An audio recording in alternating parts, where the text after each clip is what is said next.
And we're going to begin right here. This is week 5, session 5 of Melanin, the God or Divine Particle. And in our previous classes, we talked about this cultural practice of many indigenous communities, many indigenous cultures and peoples, of ritual scarification and branding. And we made the observation that this practice preceded the biblical accounts or the Bible and the dates attributed to the so-called biblical accounts within the narrative by thousands and thousands of years. And we connected this practice, this cultural practice of ritual scarification and branding with what occurred about 400 years ago when our divine and beloved ancestors voluntarily chose to participate in our healing by manifesting or emanating into time during this horrific period, this very traumatic period of slavery and the captivity of our people in the Americas. So again, what we did is syncretized that particular act, that particular voluntary sacrificial act, with the voluntary physical trauma of ritual scarification and branding, and looked at both of those things from a scientific standpoint and from an alchemical standpoint, from a cosmic standpoint as well, and as a corrective or healing procedure. Now we know that this is not the norm, but it is the actual and it is the accurate. Many people, again, have simply looked at the scriptures, the Bible narratives, as the tales of a people, historic tales of a people. But what it is a book that cannot be understood accurately without a knowledge of the cosmos, and that is astronomy and astrology, without an understanding of mysticism, because there is a mystical aspect to that work, and without an understanding of metaphysics and alchemy. And once you understand these things, you can properly syncretize and make sense of the science that is being taught, the divine science that is being taught all the way through that particular narrative. And this is what we did. We connected it, as you see the figure to the side, we syncretized these things together and understood that what our ancestors did in instituting this corrective healing procedure of ritual scarification it was setting the basis for what would take place in real time. And what our ancestors did, again, that volunteered to manifest, to emanate into time during that period, they performed this corrective ritual in real time. In real time. And the purpose and the goal was to heal a flaw. And we identified this flaw as a recessive trait, a genetic recessive trait of melanin called oculocutaneous albinism. And the specific type of OCA, oculocutaneous albinism, is type 3, which you see represented in the 4 individuals here. And in the tale of Jacob, the birth of Jacob and Esau, we went into great detail and showed how this flaw was metaphorically communicated in the scripture by Jacob grasping the heel of his older brother. And we said that the heel represented generative or reproductive or genetic power or genetic ability, that it referred to genetics. And of course, the grasping of the heel and the bruising of the heel in the Genesis tale, we understand corresponds, is the same thing. And from a scientific standpoint, from a genetic standpoint, again, it is talking about this flaw, oculocutaneous albinism, or OCA type 3. And of course, we're not just talking about the physical effects of these things, because I'm not color struck or and neither were our ancestors, but we knew that this flaw was not only a genetic trait that was defective, it also was holistically defective in terms of behavior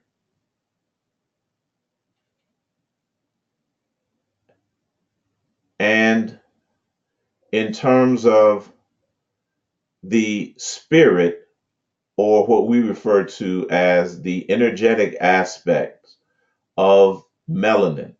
This represents a lack of melanin, a defective uh, type that occurs in the formation or the maturation period of melanin within the body. And these have more than visible effects. Melanin is the ability, both on the physical level or the material level, to absorb sunlight, also to absorb energy across the spectrum, and it affects life. So our ancestors went about correcting this. So as we get into the scriptures, and in particular Isaiah 53, as we start the class, when you think of sin, when you think of transgression, do not think in terms of any moral sin of right and wrong that was committed. That is a surface understanding, a very basic understanding, and deliberately so. But what lies under the apparent literal context, again, it is talking about this science.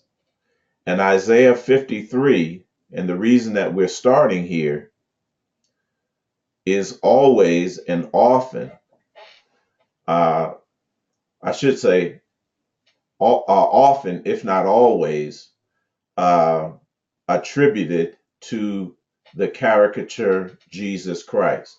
And we're going to do that today, but again, not in the normal, traditional, usual, literal sense. And just as our beloved ancestors sacrificed and suffered, that tale of the actual real time event was translated to an allegorical figure called Jesus Christ. But we're going to see that this is talking about the same thing. So what we're doing is we're expanding our awareness and our knowledge of this particular framework that is alchemical, that is metaphysical, that is cosmic in nature. And we are going to take a look at this Jesus character in a different light, and actually in the way that our ancestors intended that caricature to be viewed. All right. But again, with prescient foreknowledge, they brilliantly hid it in an allegorical narrative that most people assumed and believed. As a matter of fact, almost the whole world believed that tale, that allegory was true. But again, this is talking about higher principles, higher, and it requires a higher understanding of, again, metaphysics of the cosmos and of alchemy and our ancient science. And we're going to see that within the metaphors and symbols of that tale, it is talking about, is going to be talking about the same thing that we've learned in looking at ritual scarification and branding, and connecting it to, again, the voluntary sacrifice and the real-time ritual that our recent ancestors and elders participated in on our behalf. All right. So we're going to get right to Isaiah 53. And again, when you think of, when you hear the words sin, iniquity, and transgression, I want us to translate that to the flaw, to a genetic understanding, because this is exactly what it is referring to. So it begins, who hath believed our report, and to whom is the arm of the Lord revealed? For he shall grow up before him as a tender plant, and as a root out of dry ground. He hath no form nor comeliness. And when we shall see him, there is no beauty, that we should desire him. He is despised and rejected of men, a man of sorrows and acquainted with grief. And we hid, as it were, our faces from him. He was despised, and we esteemed him not. Surely he hath bore our griefs and carried our sorrows, yet we did esteem him stricken, smitten of God, and afflicted. So keep in mind and frame this in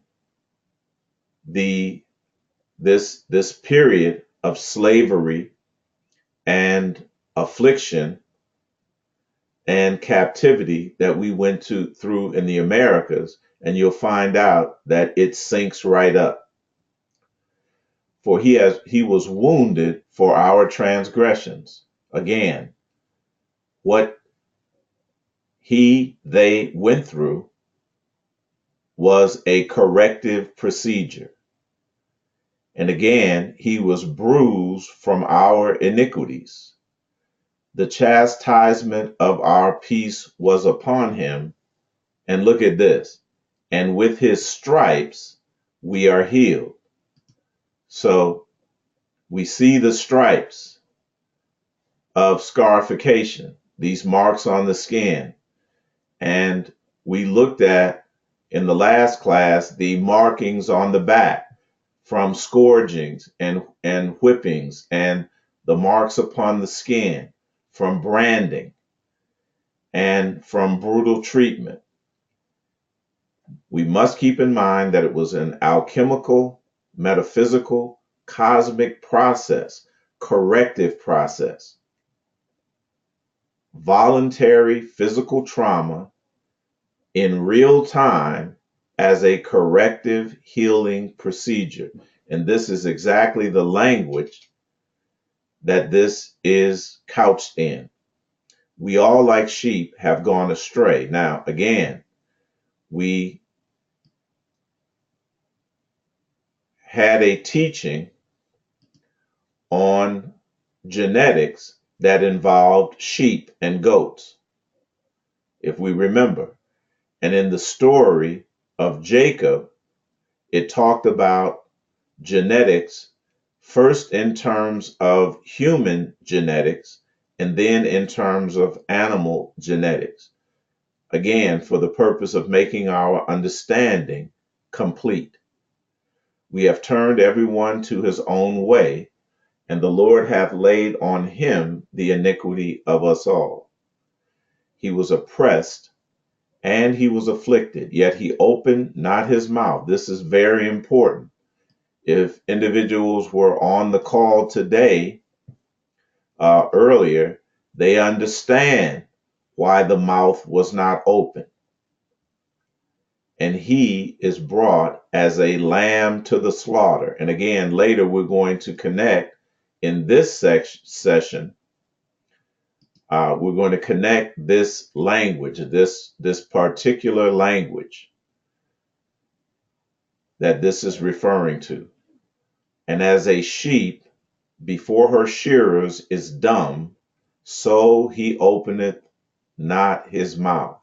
And again, those who were on the call and participated in the call today will know exactly what we're talking about when we're referring to the mouth, because it all connects together. And for those that were not on the call, you're invited to go. And we just put this up on YouTube. Everyone should have received the link to the YouTube as well as the notes from the earlier session, so you can familiarize yourself with what we talked about then if you weren't able to participate in the call. He was taken from prison and from judgment, and who shall declare his generation? For he was cut off from the land of the living. For the transgression of my people was he stricken. And again, referring to the flaw and the corrective power and the corrective aspect of voluntary trauma scarification, branding, etc., as corrective and healing. And he made his grave with the wicked and with the rich in his death, because he had done no violence, neither was there deceit in his mouth. Yet it pleased the Lord to bruise him. He hath put him to grief. And when thou shalt make his soul an offering for sin, or an offering for the flaw, he shall see his seed, seed meaning offspring. We are the offspring. He shall prolong his days through his seed, and the pleasure of the Lord shall prosper in his hand. He shall see the travail of his soul and shall be satisfied. Why? Because, again, with foreknowledge, they understood what they were doing. Now, not consciously, as they were doing a conscious act, but again, subconsciously, they understood, because this was determined in the realms outside of what? Space and time. We are divine, eternal beings. We were not created. So therefore, we emanated. And when we emanate within the physical realms, we lose consciousness, and it has to be gained. That is all of our experience, in this plane.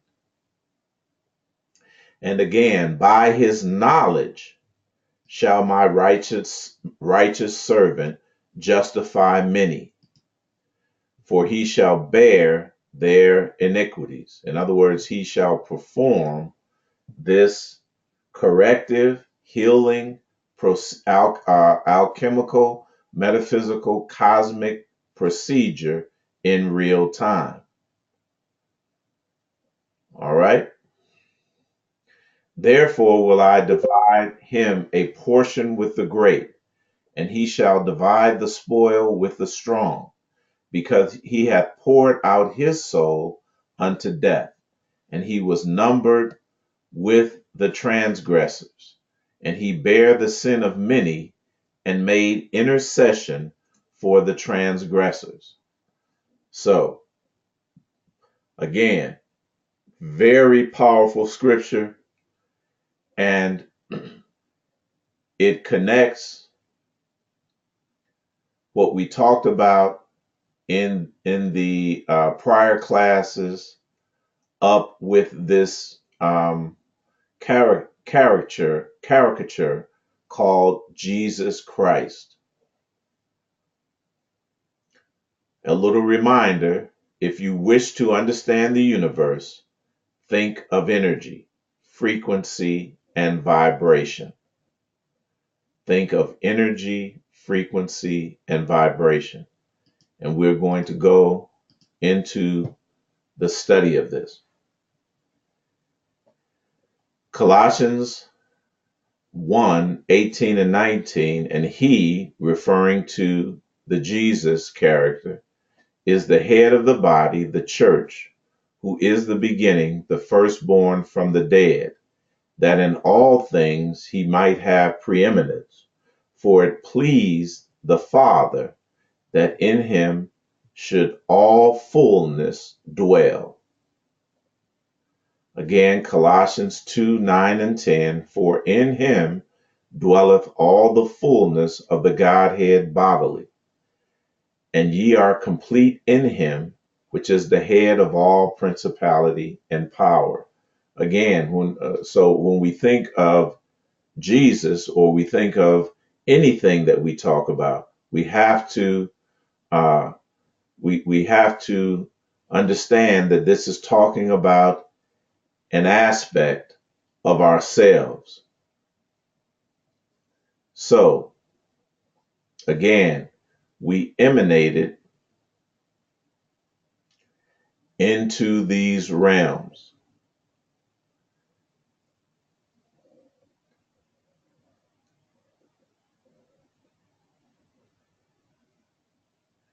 And we talked about last time that these four worlds that we're looking at now, Atziluth, Bria, Yetzirah, and Asaya, corresponded to the four stages of melanosome development or maturation.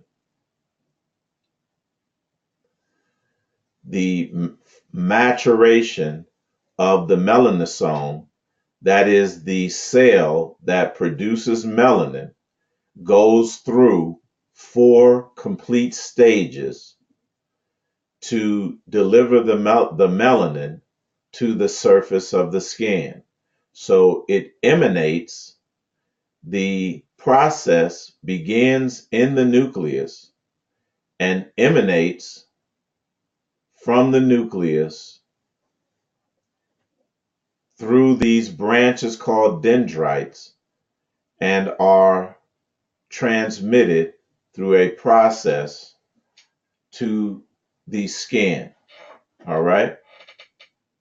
However, in a colocutaneous albinism, we found out that the process skips a step.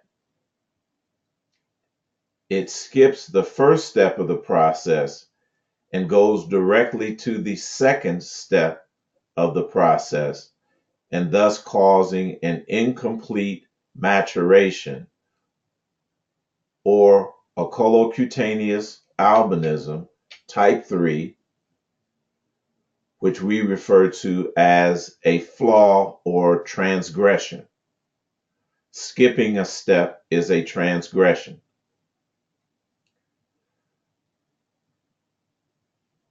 Also,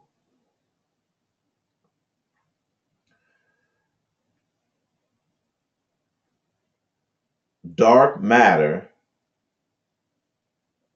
and dark energy is in the core of all stars, of all stars. And what the stars have in them, we have in us. We are, like George Clinton told us, star children.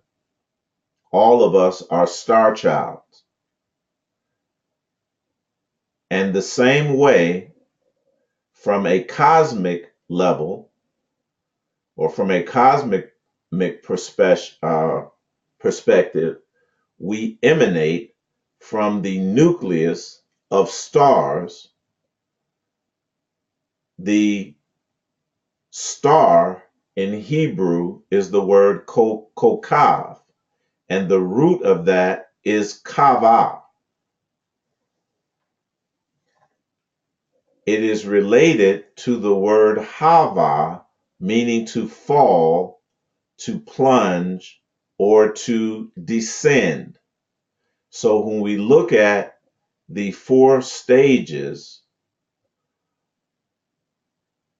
of melanosome maturation, it corresponds to how we, as dark matter, dark energy, again, which is the nucleus of a star, how we emanate from the cosmic realm, and that is referred to as Atziluth, and that we go through four complete stages and we manifest into a physical body. But again, our emanation starts in the cosmic world of emanation, outside of space-time. We do not enter space-time until the third and the fourth stages. All right? So again, these 4 stages represent 4 elements, and they also represent the 4 letters of the Hebrew tetragrammaton. What they have told us is the name of God. All right, we're gonna put that religious superstition to rest today. So to add further evidence to the fact that we emanate from the stars, we're going to take a closer look at this Yod He Vav He. And again, we covered this a little bit earlier, because each of those letters, and I'll get to it in a second, hold on. I believe it's in this document. Okay, here it is. Each of the Hebrew letters correspond, the Hebrew alphabet corresponds to an astral alphabet, and the astral alphabet corresponds to different constellations, star constellations. And so when we look at the Yud, it corresponds to the constellation Aquarius. When we look at the letter He, it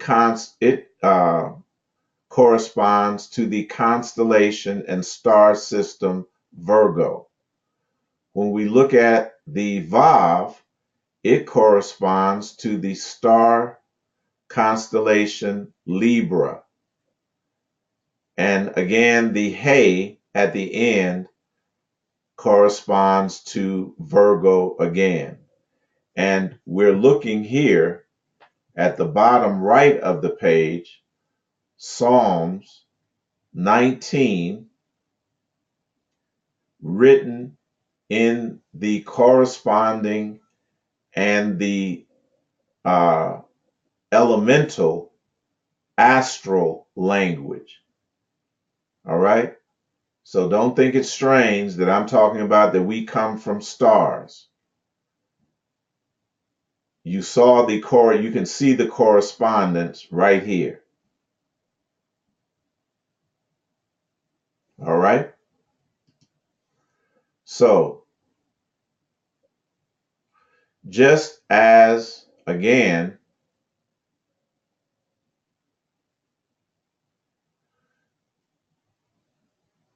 the maturation process of melanin begins in the nucleus, so our maturation begins in the nucleus, our emanation rather, begins in the nucleus of the star or dark matter, dark energy. So it takes this 4-step process to emanate into the material planes for divine beings, which we all are, to emanate within the material planes of the earth realm. We began in the world of emanation as a concept or archetype of what we will be in the physical. In other words, the archetype is going to be everything that corresponds to the physical body.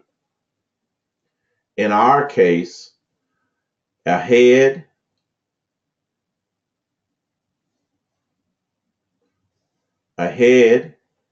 shoulders and arms, represented by the He, a torso, represented by the Vav, which is the connecting aspect, and the hips and legs extended, represented by the other hay. Everybody should be able to conceive that pretty clearly. So the archetype is first a thought or a conception, and then by it moves to the next stage, the world of creation, which is the next step down in the process. And that elemental energy becomes spirit. In the Hebrew, Atziluth, or the first step, is Neshima, which is like the breath in the lungs before it is expelled. You all with me? Bria is like Ruach, or wind, when the breath is expelled in what? A word. All right? Because that's what words are, or in a vibrational frequency. Remember, we have to look at the world and understand the universe and the cosmos in terms of what? Frequency, energy, and vibration. So this is exactly what this process is expressing metaphorically. The next step, it's Yetzirah, the next step of emanation, the world of form. And this is where, when the male and female aspects of Atzilut and Bria come together in the creative process, that's inhaling and exhaling, then it conception takes place, and then we have the formation within the physical realms of the body, of the body developing what? In vitro, or within the woman. So this becomes the world of form, and that corresponds to the Hebrew word nephesh, or soul. This is where the soul is being formed. Now, what our ancestors did, and what we're going to find out that Jesus did in this real time, or what is referring to, corresponding to the character of Jesus, what the ancestors did in real time was a correction of the soul. It was not just a correction of uh, something physical, but something energetic, something energetic.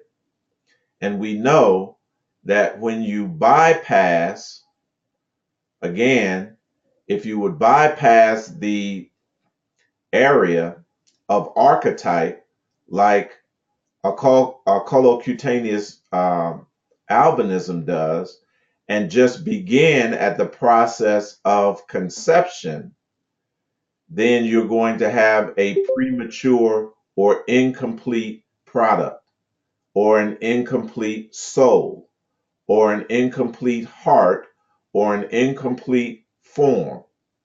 Are you all with me?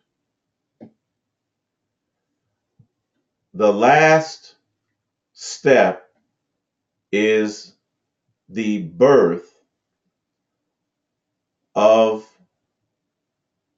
the heavenly man into the physical realms, or the cosmic man, or the archetypical man in or woman into the physical realm, or into a physical body. And this is in the world of action, which is the final step in the process. Now, when we look energetically now, because we said that in order to understand the cosmos, or the universe, or the physical world that we inhabit, we especially that, we must understand it in terms of what? Energy, frequency, and vibration. So we are looking at what is called the visible light spectrum, which graphically show the limits of the material world, or the world of Asaya, the world of action, action and reaction, planting and sowing, or planting, sowing and reaping. For every action, there's an equal and opposite reaction. It is the world of the unfolded reality, or the unfolding of reality. And we see to the right, in the scarlet or dark red area, represents the limit, the vibrational or wavelength or frequency limit or energetic limit of the physical world in terms of the uh, infrared light that is beyond this spectrum. When we go to the opposite end on the left, we see the dark purple or violet area, which represents the lower end of the frequency, or beyond that is the ultraviolet light. So you have ultraviolet light at one end, which we cannot see within the physical Asaya or earth plane. We cannot see that or detect it with our eye. And at the other end, infrared. So we have the ultraviolet to infrared. These are going to be very important as we look at this Jesus character. And again, this is a perfect representation of the physical human, the archetypical cosmic heavenly being within the limits, what, of the physical realm, or the time space continuum. And again, on the left side of the face, it's the scarlet. On the right side of the face of the figure is the deep purple or ultraviolet. So let's get right to it. To the illuminated, listen, or enlightened mind, the Jesus Christ caricature is completely symbolic. The Jesus Christ caricature is completely symbolic. Jesus is the caterpillar. Hold on. Jesus is the caterpillar, the aspect of humanity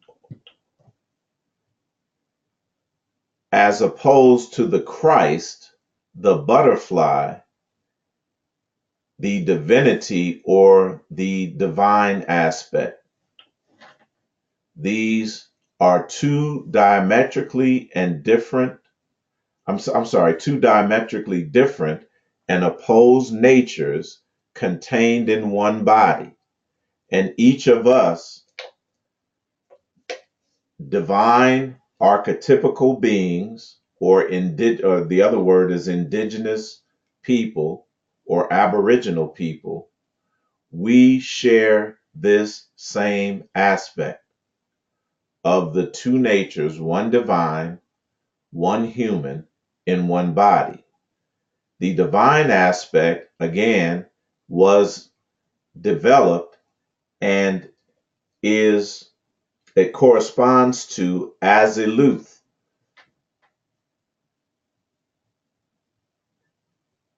where we first emanated. And the human aspect developed in Yetzirah, the third stage, and of course, Asaya. Asaya. In this sense, the caterpillar or the human aspect must die in order for the butterfly or divine aspect to emerge or arise. The two cannot exist or coexist peaceably, and they're not designed to coexist, only for a temporary time period. This truth is self evident to butterflies only.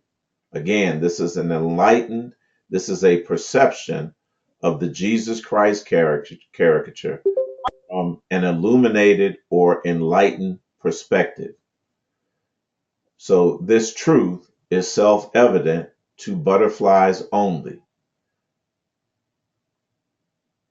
The Jesus caricature is essential, I'm sorry, those who have had or made the aforementioned transition. The ongoing debate relative to the historic efficacy, ethnicity, etc., of the Jesus caricature is essentially the confused sound of caterpillars screaming irrelevance at one another. So, again, we're not concerned with ethnicity. And again, we're not color struck. I'm not bothered at all by light skinned people or albinos, but we're talking about higher science in terms of frequency, vibration, and energy, and how it emanates or how it should emanate through a full process into the physical realms.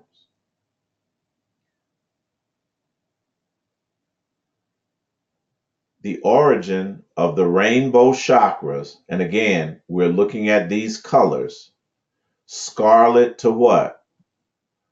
Violet or purple. The origin of the rainbow chakras and the Kundalini serpent derived from the Yoruba Orisha system of ancient West Africa, deified in the divinity of Asumari. It was later taken to Kemet, ancient Egypt, and became the Urias, and then transferred to the Andamanis, Andamanis of ancient India, who established yoga, which influenced Buddhism. But we see the same colors, the extremes, starting at the scarlet, the root chakra, to the crown chakra, which is purple or violet.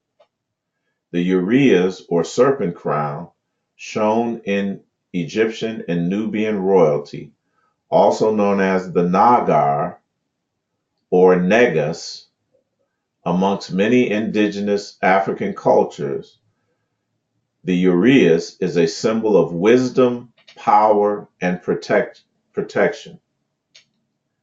So this is reflected in the New Testament Gospels, John 18:36 and 37 in particular, where Jesus answered, saying, "My kingdom is not of this world.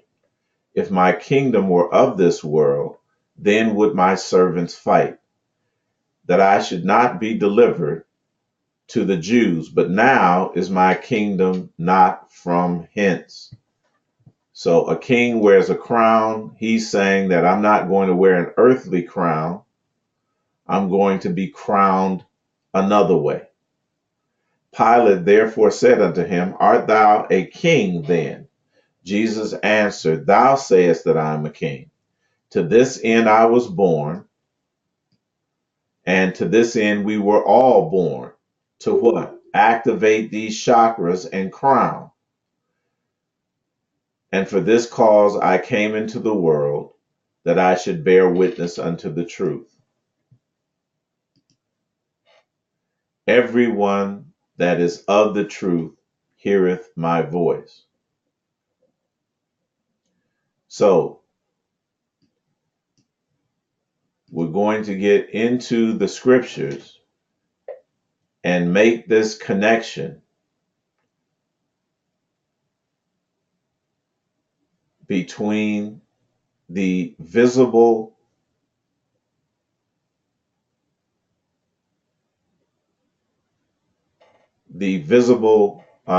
light range within the material realms or the Asaya realms and connect that to Yeshua or Jesus Christ. In the Old Testament, we find these three colors prominent within the verse of Exodus 39 and 24 as it related to the robes, the linen robes of the priesthood. And they made upon the hems of the robe pomegranates of blue, purple, and scarlet, and twined linen.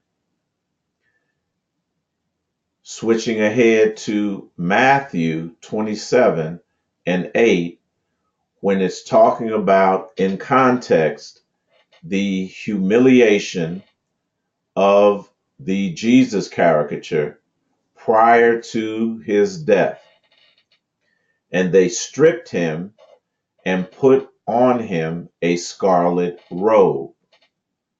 Now, in a corresponding scripture passage in the book of John, it states, then came Jesus forth. Now look, wearing the crown of thorns and a purple robe.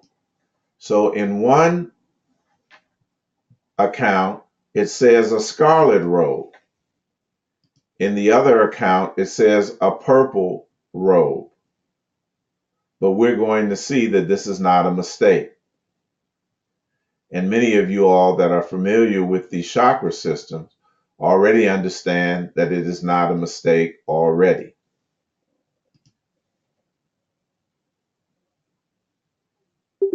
But when we look at the red, the blue or indigo, and the purple, we begin to understand that there is more below the surface of the scriptures than most individuals realize. All things, now remember, we have to look at things in terms of vibration, frequency, and energy. All things are composed of two essential elements, or essentially two elements: energy and information. That is intellection or intelligence. These essential elements comprise the basis of everything that is.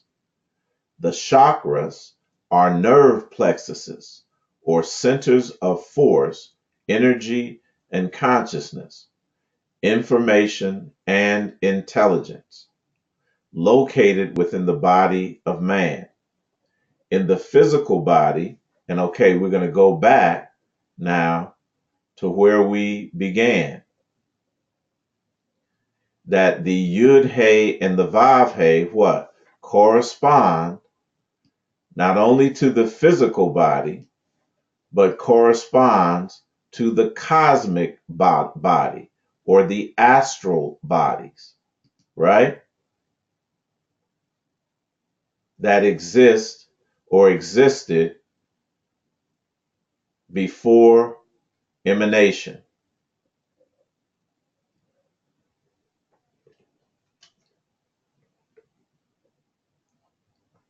So, in the physical body, there are corresponding nerve plexuses or centers, ganglia, and glands. The seven principal chakra, ranging from red, scarlet, to purple or violet in color, are represented as the colorful and represented rather as colorful and multi-petaled wheels or lotuses.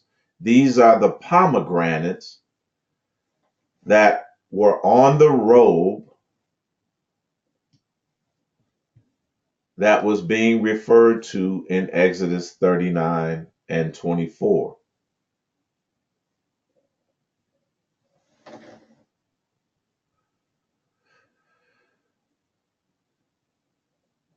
So these colorful multi-petaled wheels or lotuses, again referred to as pomegranates in Exodus 39, situated along the spinal cord. The 7 lower chakras, barely visible, which are occult or hidden, exist below the spine. And so these are the 7 lower chakras. But we're going to concentrate on the 7 main chakras first. Exist below the spine, connecting the earth chakra, Kundalini chakra, in the center of the earth. So once we understand this aspect of being grounded in the earth for this energetic, corrective, and healing to take place in the physical planes, we will further understand the importance of what our ancient ancestors did in terms of that real-time ritual that they performed. So the visible light spectrum, which is, look, just a tiny portion, an almost insignificant portion of the overall cosmic reality, again, ultraviolet moving out to X-rays and gamma rays at higher and higher frequencies, infrared moving down to what? The lower frequencies of radio waves, etc. So again, purple and scarlet, purple, purple and scarlet, purple and scarlet, referring to the root and the crown chakras.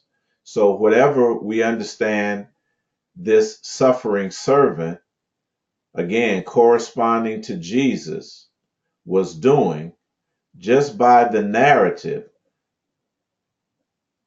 of the New Testament scriptures, we can surmise that this is something that was energetic, that it did not have to do with any sin like that being connected to morality. This had to do very specifically with a corrective process that would affect the soul, that would affect the soul. Everybody good? What we're going to do right now is we're going to take about a 10-minute break, and I'll pause right here. And all right. So again, we're looking at this visible light spectrum, and we said that especially in this earth realm, we have to understand exactly where we're at and what a almost insignificant area that we operate in. The larger reality,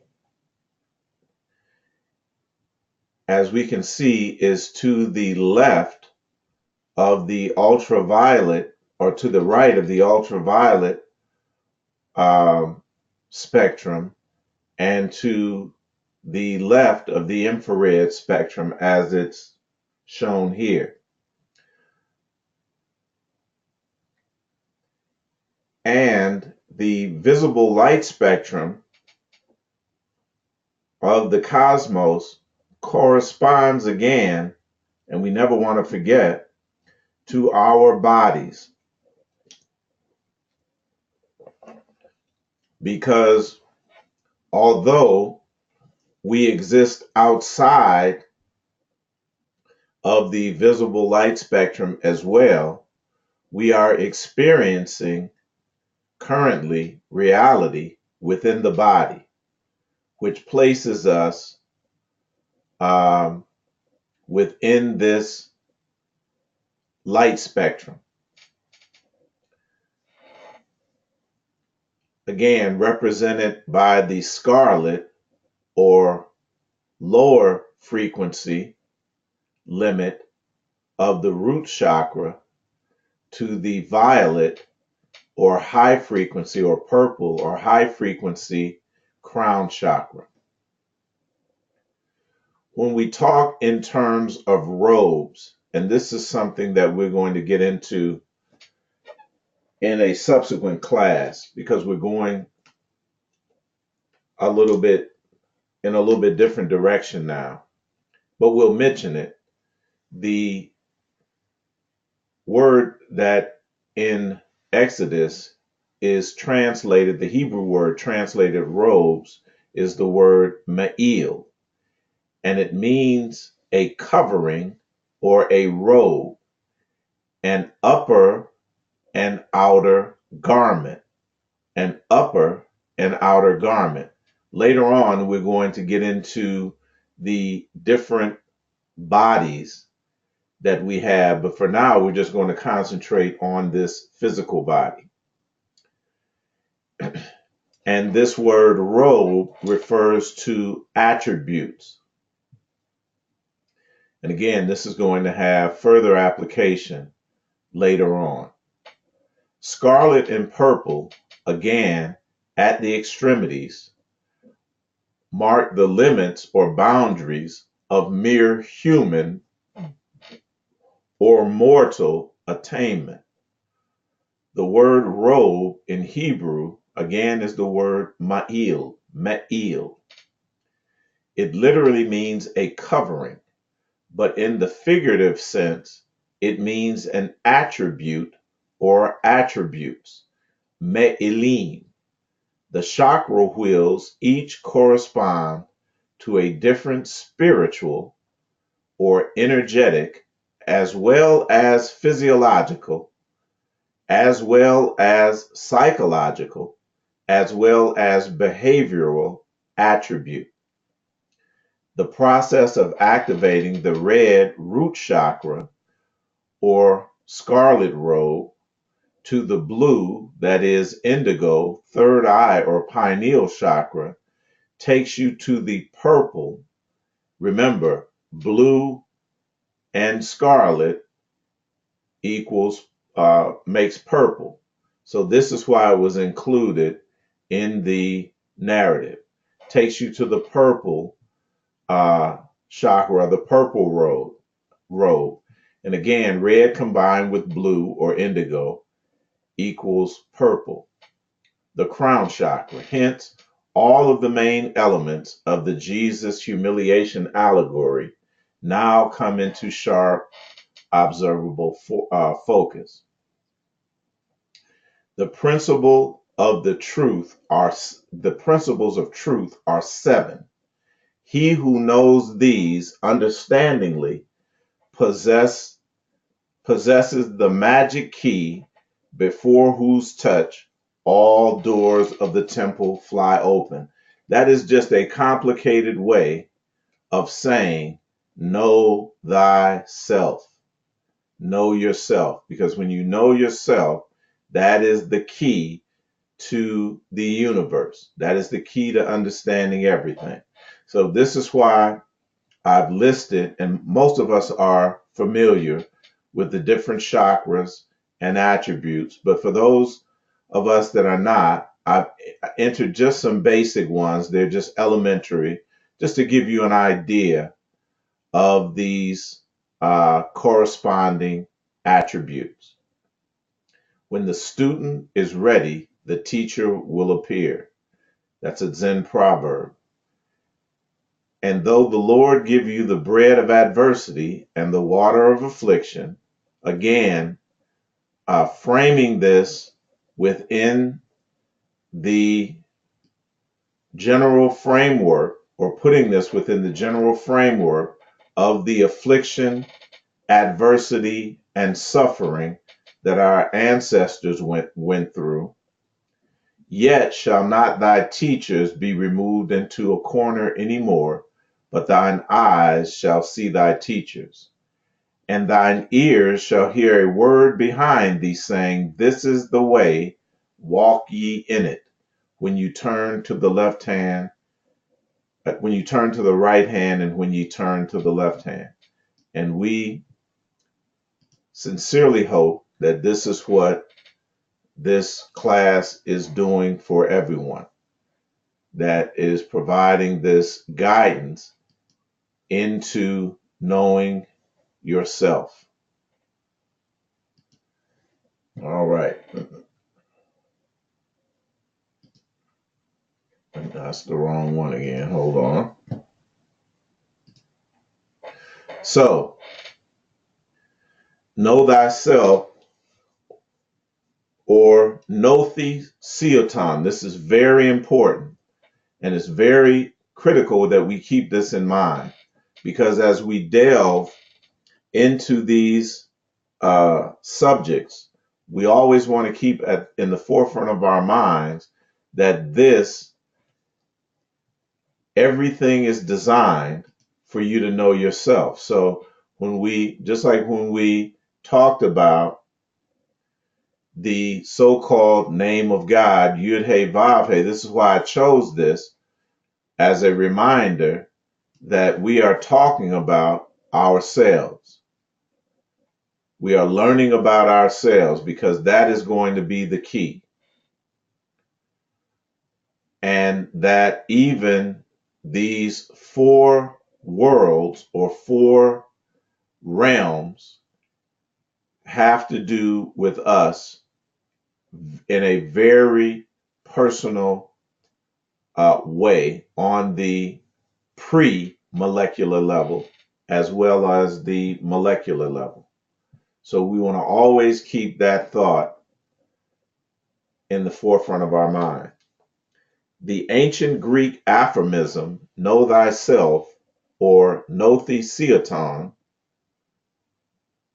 is one of the Delphic maxims and is inscribed in the pronaos, or the forefront, of the temple of Apollo at Delphi.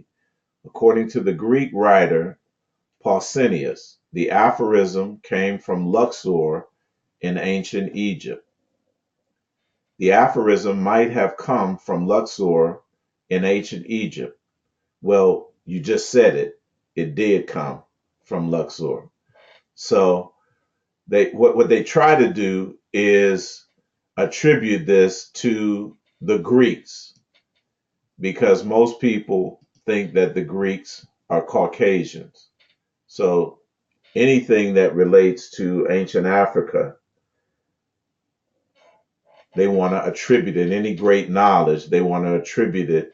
They don't want to attribute it to our elders and forefathers. In any case, the saying assumes distinctive meaning and importance in Greek religion and thought. The Greeks attributed much of their wisdom, that is, all of it, to Egyptian sources. There are two parts of the ancient Luxor temple: the external temple, where the beginners were allowed to enter, and the internal temple, where a person was only allowed to enter after proving worthy and ready to acquire more knowledge and insight. So we can understand here that this is not talking about, though the temple is symbolic, they are requiring that the temple is symbolic to the body. We all know this. And what the requirement was in these mystery systems, these hierarchical mystery systems, that you knew yourself well before you were given more knowledge and insights. So again, we want to make this the requirement here as well. Why? Because where attention goes, energy flows. And when we keep our attention focused on ourselves and keep and apply this knowledge to ourselves, then that is where the energy goes. And this aids in what? Our activation, our illumination, our enlightenment. One of the proverbs of the external temple is the body is the house of God. We've all heard that. That is why it is said, man, know thyself. In the internal temple, one of the many proverbs is, man, know thyself, and you are going to know the gods. Because quite certainly, the indigenous melanated people of the world is where the world got its idea of God.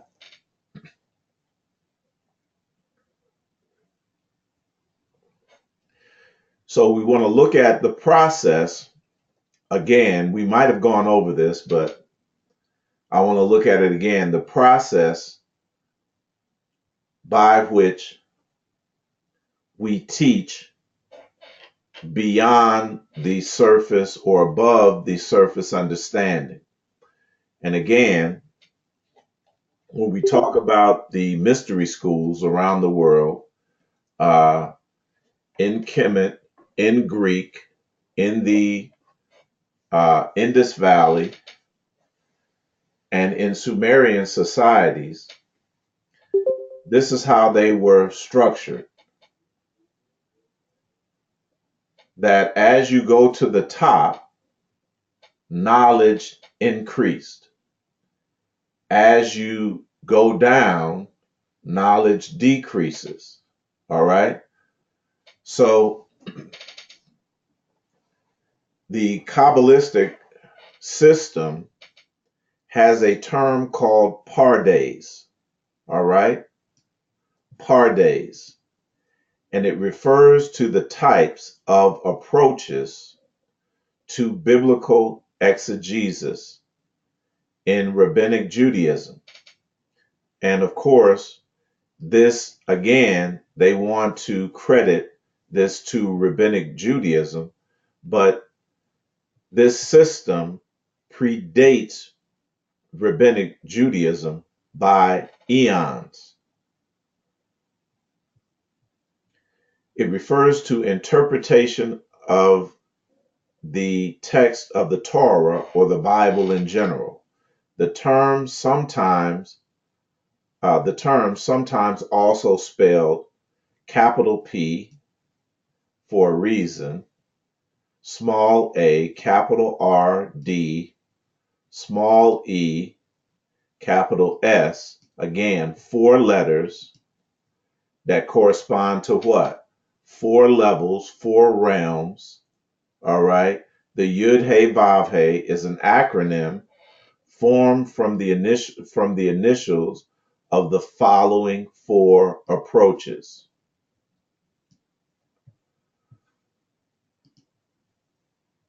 The lower level, which corresponds to the base of the temple, and again, I couldn't find them in reverse order, so I'll just turn this around. Hopefully I can.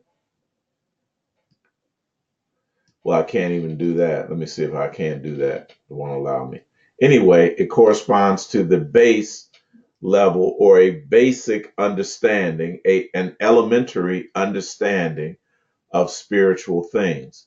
And it is called Pashat, and it corresponds to the P in the word Pardes. And it means just a surface or straight or literal or direct meaning. This is the basic Sunday school level of teaching that most of us, if not all of us, went through, and this was the basis of our foundation for what we erroneously called spirituality. Very basic, very literal, very surface understanding.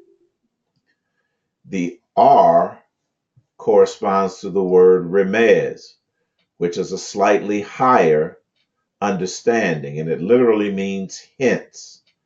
Hints. All right? That you get a hint that there's what? A deeper meaning to the basic surface meaning. And this is the level, if we're going to use the church, of the instructors. This is as high as it gets, the second level. And they talk in terms of allegory or some hidden or symbolic meaning of things. But again, it is very surface, but it is beyond the literal sense. And we just don't want to pick on the church, but most belief systems, most fundamental belief systems only concern themselves to this second level, and is therefore very little, if any, development energetically, consciously, spiritually. And again, it is designed for that. Our ancient ancestors designed the scriptures, uh, not just the Bible, but many sacred scriptures, to be understood primarily on these first two levels. But if you did not desire to know yourself beyond a basic level, again, you were not allowed within the inner reaches or the inner areas of the temple to gain higher knowledge. Now, in terms of the next level, it is called darash. Darash. And we get the word thresh or thrash from that word, which indicates more rigorous action and more rigorous effort in terms of understanding. We also, again, we get the word thresh from that. And this is what is done with wheat. You have to thresh the wheat to remove what? The kernel from the tare. So this is the level that Yeshua taught on. And it is a parabolic level, the level of parable. And you recall in the New Testament narrative, his disciples came to him and asked, "Why are you teaching the people in parables?" The misunderstanding usually is that Jesus was teaching in parables to what? Make the understanding of what he was saying more accessible. It is the opposite. If you go back and read that at those actual passages in context, he says in answering the disciples, "I teach them in parables because hearing they hear not, seeing they have eyes but see not." So he was not trying to be more clear. He was trying to teach at a level to draw individuals up to that level. Darash means to inquire, and to inquire vigorously, seek, knock, ask. And when individuals don't show interest, then they will not, if they don't have that deep desire to know, Again, they will not go beyond the first two levels. This is the parabolic level. The last level is the level called Sod, and it is spelled Sode. It's actually Code, but the C is that soft C with the long O, Sod. And again, we get the word code. This is the secret level. This is the level that this class is on deliberately, because we do not want to waste our time with parables. We don't want to waste our time definitely on surface or just above surface understanding. What we're interested in doing, or what we should be interested in doing, is accessing power and manifesting that power. So this is on the surface level, where our concern is not about morality like that in the scriptures. We got that in Sunday school. Thou shalt not kill, thou, all of that. We got that in Sunday school. And half of us on here didn't even act right once we knew those things, if you're like me. So, but they weren't designed to do that. They weren't designed to do that. The worst case scenario is the Roman Catholic Church, where you can do whatever you want to during the week, come and confess it, and then they tell you to say 30 Hail Marys and don't do it anymore. So again, the Sod level is the level of the secret, the hidden, the occult. It gives you the ability to see in darkness from a spiritual sense as though it was noonday. So this is the perception. This is the area of intelligence that we are endeavoring to develop in everyone.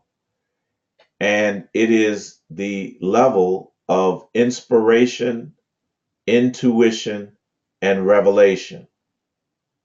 It is a level of inspiration, intuition, and revelation. And again, it is the level of intelligence, not intellect. Intellect has to do with IQ. We're not developing that. To a certain extent, we have to appeal to basic intelligence. But that is not our goal. That is not our primary intention. The primary intention is to get us to this level so that we can see things, not just the scriptures, but we can see ourselves, and most importantly, those hidden things within ourselves, those things that remain unconscious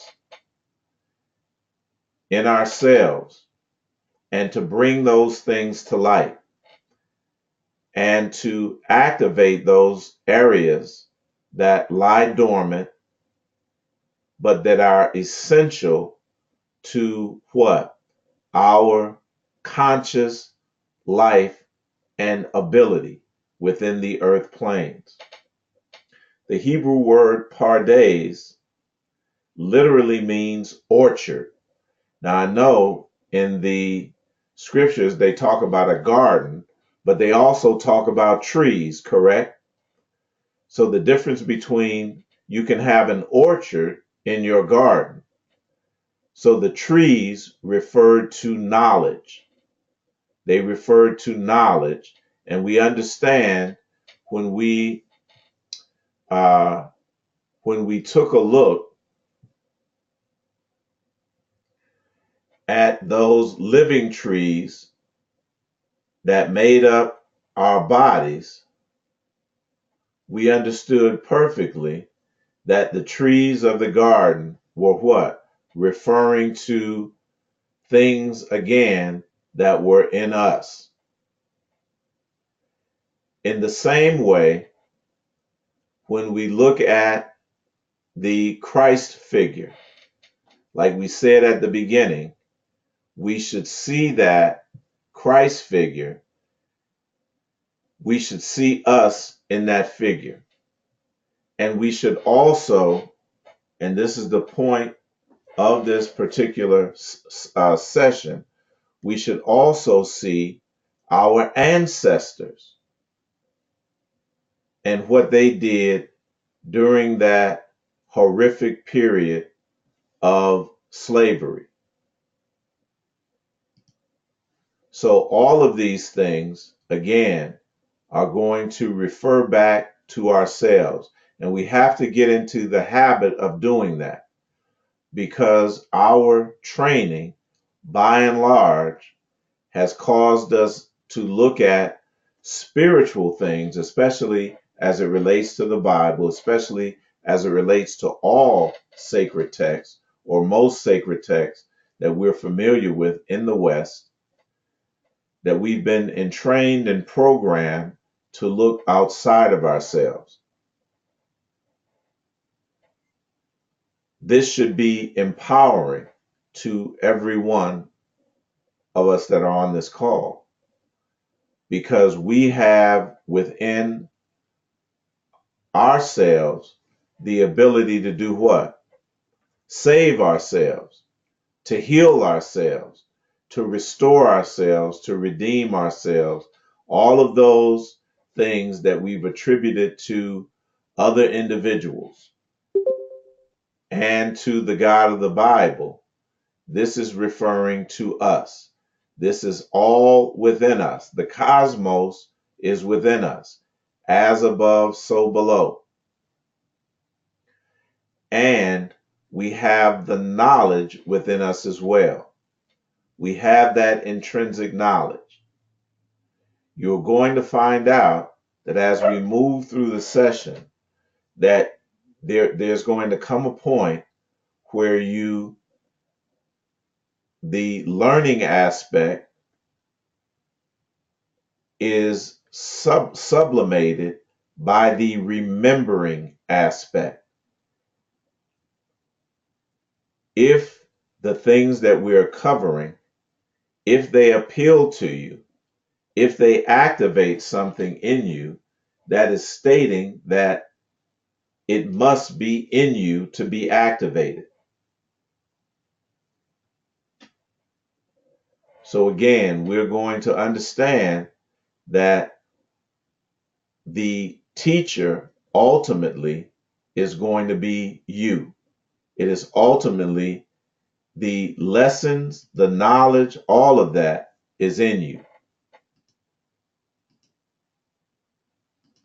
And what I'm doing is providing material on a level energetically, vibrationally, on a frequency that is high enough to activate that.